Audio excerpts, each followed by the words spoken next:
VanHiel here, and welcome to episode 28 of the Shinesparkers podcast. And this episode, I am joined by none other than our creative director, Roy. I know it's been a bit of a delay. It has been a crazy few months, big long summer, a whole lot going on, but we definitely hope to have more guests and episodes up next year. And so we are ending with a recap of the year and how we enjoyed Metroid Prime Remastered, plus the content we published in 2023.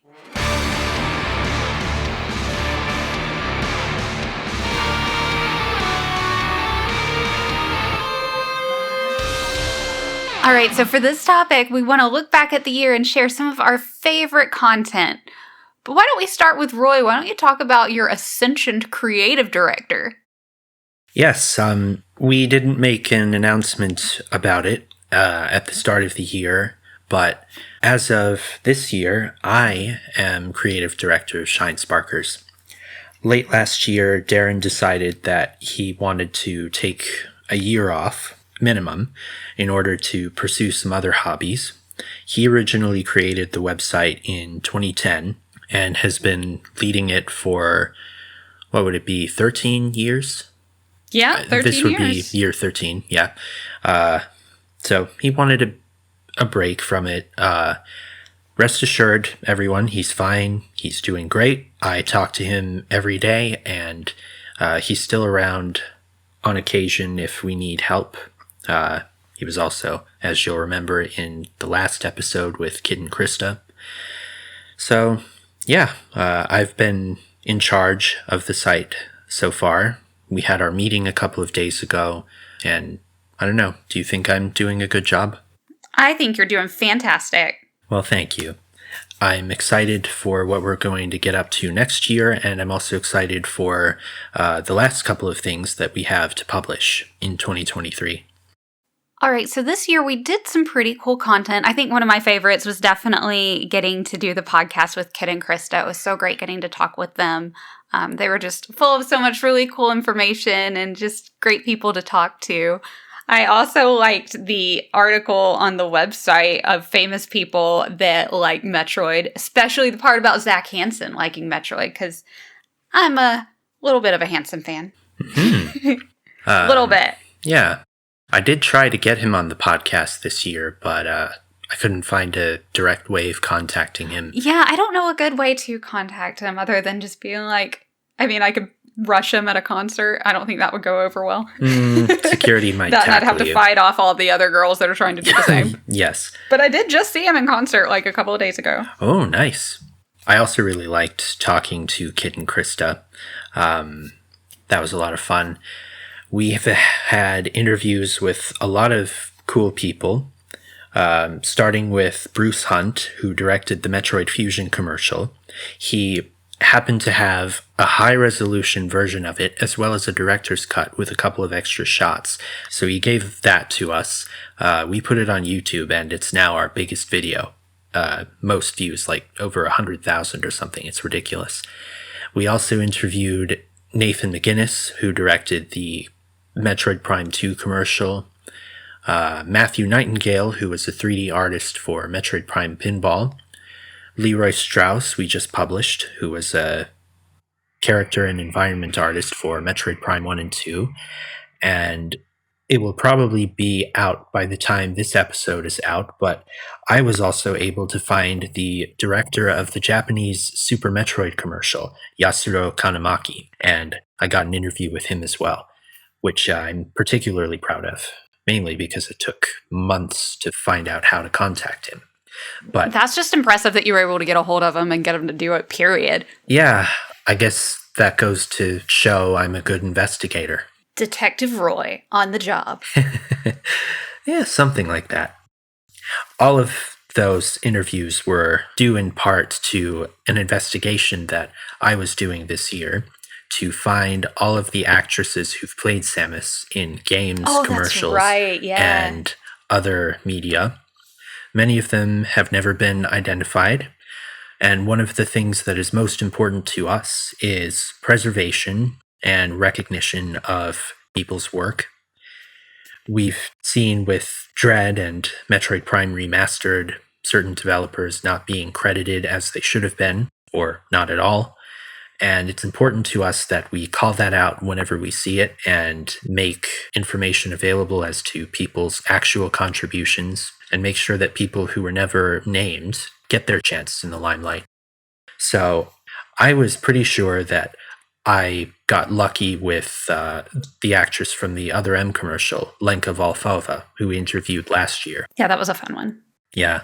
I remember texting Darren frantically upon getting a tip from her. I was saying, call me, something's happened, I've learned something, there's been a development. And I told him, and we managed to get in touch with her. So I thought from there, it would be possible to find the rest of them. And a lot of those commercials are decades old. Information on them is scarce. So I had to really dig deep and turn over every rock and every cranny.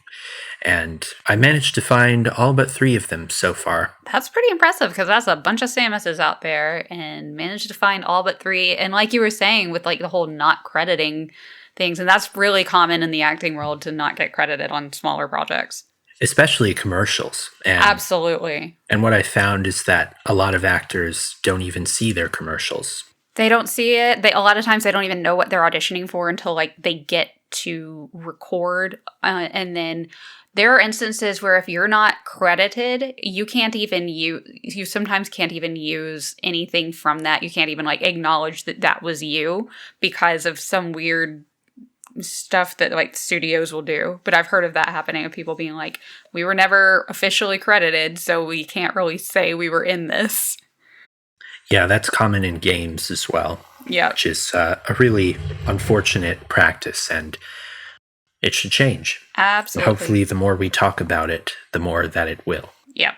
Yeah, actually, one of the actresses that I reached, Melissa Keller, who was in the Metroid Prime 2 commercial, I briefly corresponded with her over email.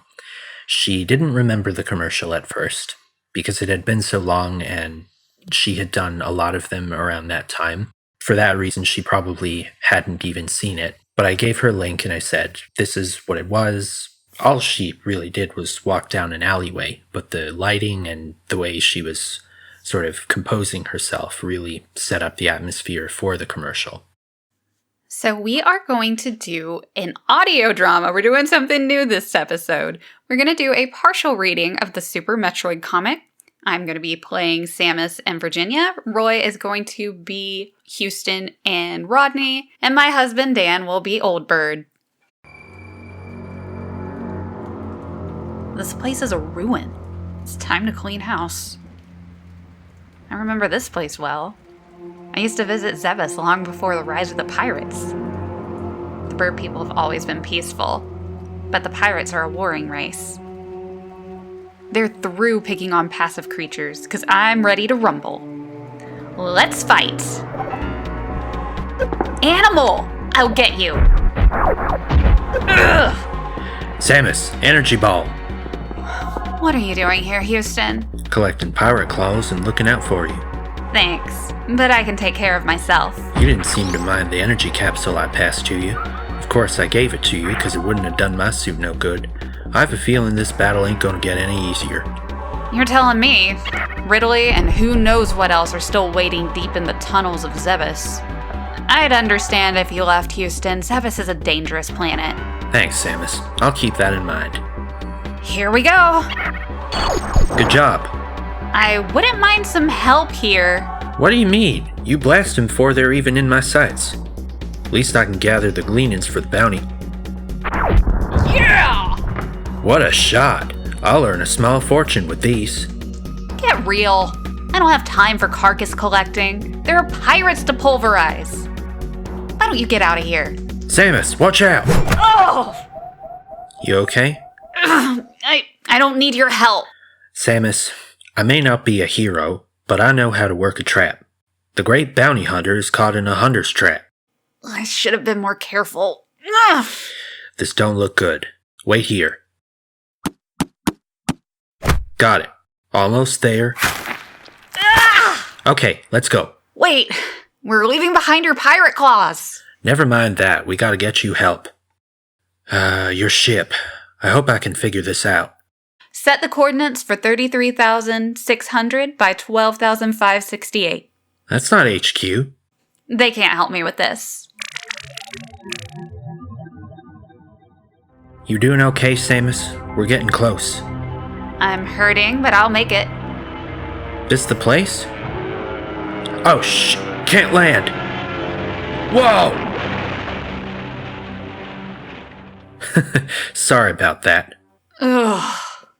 This place is deserted. What are we doing here? Samus, What? you were wounded. What happened? Great to see you, old bird. Old bird? Who are you? You look like the statues in the ruins of Zebes. Well, I am a Chozo. We created Samus's power suit. You sure you can save her? Of course. I wasn't born yesterday, you know. I know what I'm doing, and we need her for the safety of the galaxy. This is an ancient Chozo treatment. As you may know, Samus has the blood of a Chozo. Really? I thought she was a human. She can't be one of you. Do you not know of Samus Aran's tragic past? Let me tell you her story. Our ancestors created an advanced civilization. Yeah, I've seen it. It's all in ruins now. The civilization and the Chozo species ran their course and began to fade after many prosperous centuries. The Chozo society was very peaceful. They had learned over the centuries that war was not the answer. Since the planet had no defenses, the space pirates met with little resistance when they converged on Zebes. The pirates pillaged and plundered until there was almost nothing left. The passive Chozo bird people were no match for the ferocious pirates.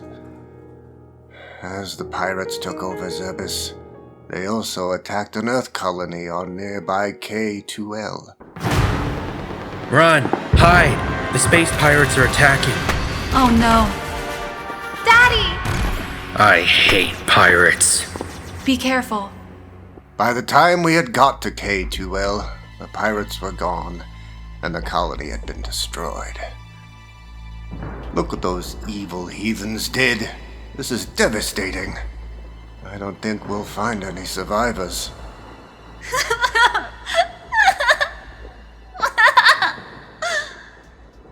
There was a lone survivor, a small child. Samus. Yes, we took her to Zebes and raised her like she was one of our own. She had the instincts of a warrior. Those skills had long been gone from our own species. We needed to fight off the pirates, so we placed our future in her capable hands. She was given Chozo blood so that she would have our natural powers. We helped her learn the strategies of battle and gave her a special suit of armor that would be tough, like the skin of a Chozo. Thus, the protector of the galaxy was born. The suit is something that only Samus can wear. It's like a second skin. It wouldn't work the same way if someone else were to wear it. If that suit is so powerful, then why did she get hurt by the trap? She must not have been focused. Her mind may have been somewhere else. The suit is part of her. If she doesn't sense danger, it won't protect her. She was distracted by something. Perhaps it was you. Do you really think so? Samus was thinking about me? Come to think of it, no. She must have been distracted by thoughts of the abduction of the Metroid hatchling. Old bird. Samus, you're awake. I can sense trouble on Zebes. Chief Hardy and Chairman Keaton have been captured and are being held hostage by the pirates. It's a trap. They're trying to get to you. I know, but I can't let any harm come to the chairman. I have to risk it. You're still very weak. I'll use the healing power of the Crystal Flash. No, it's too dangerous. Houston, help me, please. This is for the sake of galactic safety. What is this crystal flash you were talking about? It is a very powerful technique. The warrior can transfer the energy of the power bombs to herself and heal her body. Well, why didn't you do that in the first place? It's very, very risky. If she fails, she could cause great harm to herself. Are you ready, Samus? Yes. What? Duck! Samus! Samus! How could anyone survive that blast? Samus is a survivor. The galaxy's guardian has returned. I'm ready. Where's my power suit? The power bomb has healed you. Thank you, old bird. Once again, I am indebted to you. Samus, before you return to battle, a warning. The space pirates have again used cloning to expand their Metroid army. They are more powerful than ever before, and we do not know how effective the Crystal Flash is yet. Concentrate on the battle. Do not let your mind wander off, thinking about the Metroid hatchling. I won't, old bird. I'll steady my resolve and defeat the space pirates for the last time. The future of the galaxy is in your hands. We'll meet again soon, old bird.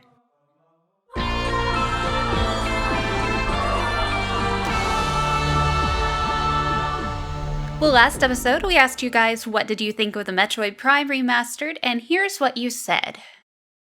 Senior Handsome says, beautiful and a masterpiece. Few words are enough to describe how such an already amazing looking game Prime is. Minor differences that I noticed when compared to when I last played it on Cube about a decade ago. The nostalgia and the reimagined boss designs and other things as well. It really had me shedding a tear when I played it on Switch for the first time. Still my #1 favorite game, tied with Fusion.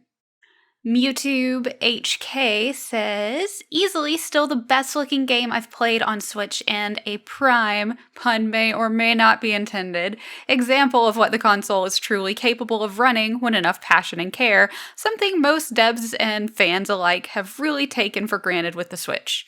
That pun was totally intended. I approve of the intended pun. I do too. But, playing it off like, oh, I just happened to throw that in there. I think that's the way to do it. Mm-hmm. Yep. Let's see. Jennifer Rose says, absolutely loved it. 10 out of 10, and not just for nostalgia. Gameplay and graphics were chef's kiss. It didn't lose anything in the update. A great game that just got better.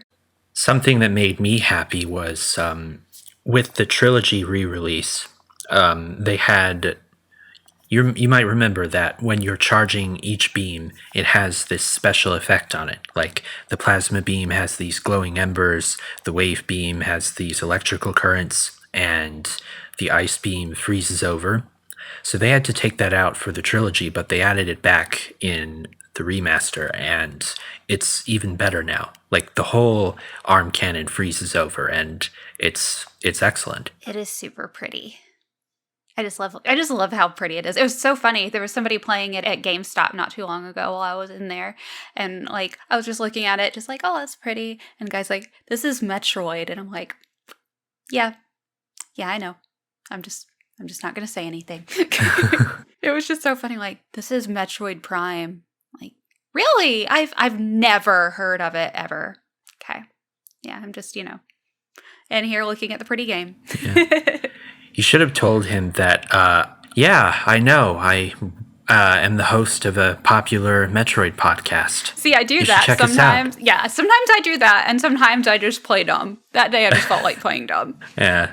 All right, so next comment comes from TechnoDragon7693 says, I just felt like a kid again for a second. It was so nice to see something I love get a new breath of life. This series inspired my love of adventure. The music and environments were so good. I'm hoping Metroid Prime 2 will make the same comeback. Me too. I'm hoping this will spark a whole new generation of Metroid fans. I'm hoping Dread kind of put the idea in there, and then Metroid Prime Remaster people are like, oh man, I love Metroid. I want all the Metroid. I think that's what they're going for. The way that they've kind of staggered out the remaster of Prime, and I would assume they're also doing Prime 2 and 3. I hope they are. I hope so too. Yeah. The current rumor is that 2 and 3 will also get released, but they might not be as extensively revised as the original Prime. Right. I hope they will, because, God, imagine fighting Quadroxis in the same sort of upgraded style as the first Prime. Oh, I have to do a chef's kiss to that.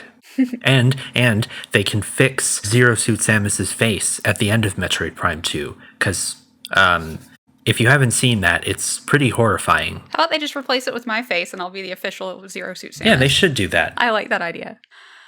All right, and then Grace Kalen says, best game ever, now even bestier. Nuff said. Very well said. I do think it's funny, though, how, like, I automatically get respect from people when I say I do a Metroid podcast. It's like, oh, you're a Zelda fan? That's cool. Like, yeah, I also do Metroid. Oh, you do Metroid. Well, okay, then. I'm going, what? Okay? Didn't know that was going to change your thoughts on me, but okay. I guess Metroid is considered, not that Zelda isn't a hardcore series, but it's a bit more... It's a bit more niche, I think. Yeah. And it's, if you're a Metroid fan, you put up with a lot of crap. Oh, yes. Yes. For our next mailbag, we ask you, who would you cast as Samus in a Metroid movie? There is a correct answer. Well, everyone, thank you so very much for joining us for the 28th episode of the Shinesparkers podcast. We'll see you next mission. See you next mission.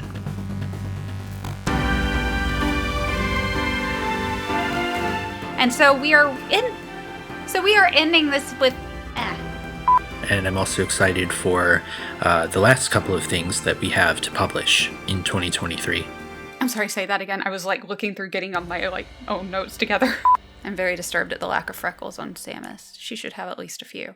Yeah. And if you put my face on there, I will have all the pretty freckles. And so clearly I have soul because, freckles and stuff. Freckles are awesome. Exactly. People will be like, oh, that person goes out and does cool stuff because she's been out in the sun.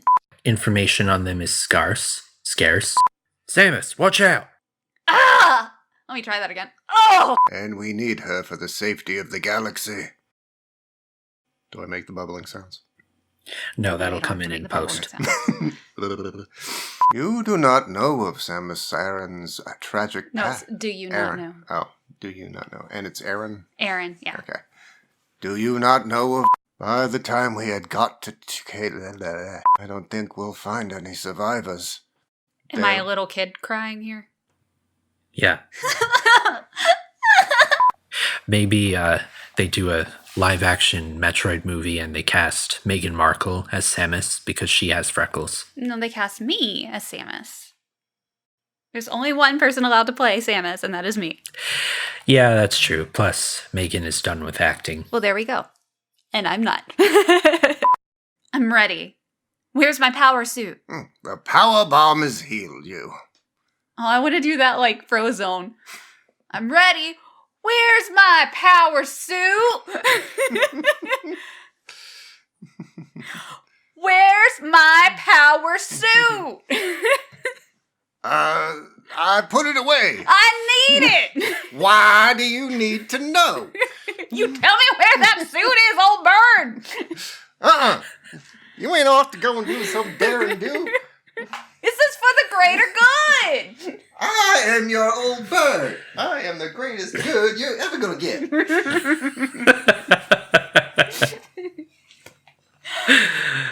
right, I'll try that part for real now. We'll meet again soon, old bird. Our next mailbag question is, who would you cast as Samus in a Metroid movie? And there is a correct answer. Anna Torv? No, there is only one correct answer. Emily Blunt? No. Brie Larson? No, none of those are me.